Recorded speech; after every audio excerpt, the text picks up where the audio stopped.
we are progressive. We are positive. We want to build, not to demolish and destroy.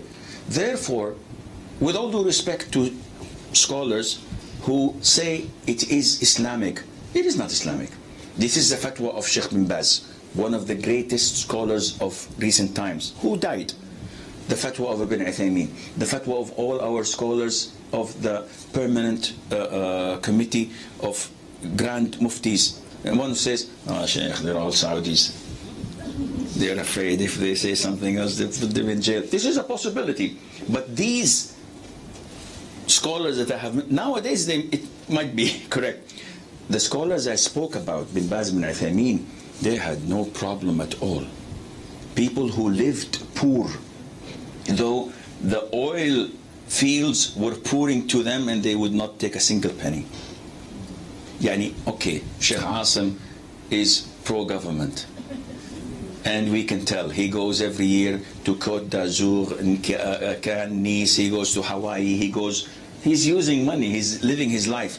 When you have someone like Sheikh bin Baz, who died when he's approximately 90 years of age, not a single day off, while in office for more than 50 years, not a single day vacation, no real estate, not lavishing car. His thobe is never iron as this. I don't wear thobes except when they're ironed. All Saudis do this, all of you. But his thobe, if you see him in person, he doesn't care how he looks. The way he puts this, it is so, and the way he sits, not like a king, like a Bedouin.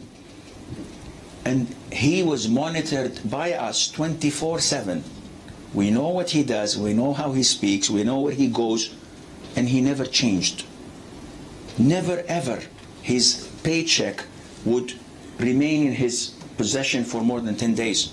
The whole salary would go in giving to children and to giving to the poor and those who write to him, whether in Indonesia or in Morocco or in Mali or in Senegal. And ask people and they tell you, yes, we wrote to him, he sent us 5,000 riyals. The guy was so real.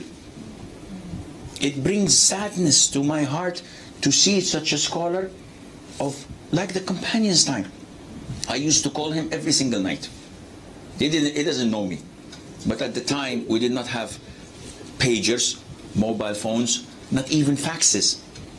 We had telephones, with the children now said, what is this? Are you cooking soup? No, this is how we used to call them. And we had telex. That's it, the telex, the one with the yellow. This is the only thing. I used to call him every single night between Maghrib and Isha. He used to answer the phone. No redials. Seriously, it is a headache because the whole world, not actually the whole world, Saudi Arabia was calling him. He's the Grand Mufti. And luckily, no internet, so people in faraway places cannot access him. And whenever he picks up the phone, he had two phones, two numbers. So whenever he's answering and the other phone rings, his personal assistant lifts it and says, okay, 1 second. I can hear him answer the questions. And then when he hangs up, from the time he hangs up till the PA gives him the telephone, wallahi, I hear him say, subhanallah, alhamdulillah, Allah, la ilaha illallah, na'am. He answers me, asking for a new car, asking for a mansion. The king goes to Ibn Uthaymeen in his house. He finds it a normal house, hut, normal, no marbles, no chandeliers. He said, I'd like to build you a new house. He said, no, I'm happy. He said, no, I have to do this. He's the king coming to visit me. He said, if you insist, build me a new masjid, his old masjid, make it new, and build a whole building of a number of stories. This will become for the foreign students to come and live. I feed them, I give them shelter, and I teach them. And his home was as it is. Whenever he went from his home to the masjid, following the sunnah, he used to go barefooted, sometimes, not wearing shoes. And his thobe, his wutra, you think that he's a beggar. Wallah, I sat with him a number of times. You look at him, he's, mashallah, Malay size. MashaAllah. But you look at him, you think he's a beggar. He cannot be a sheikh. Just wait until he opens his mouth.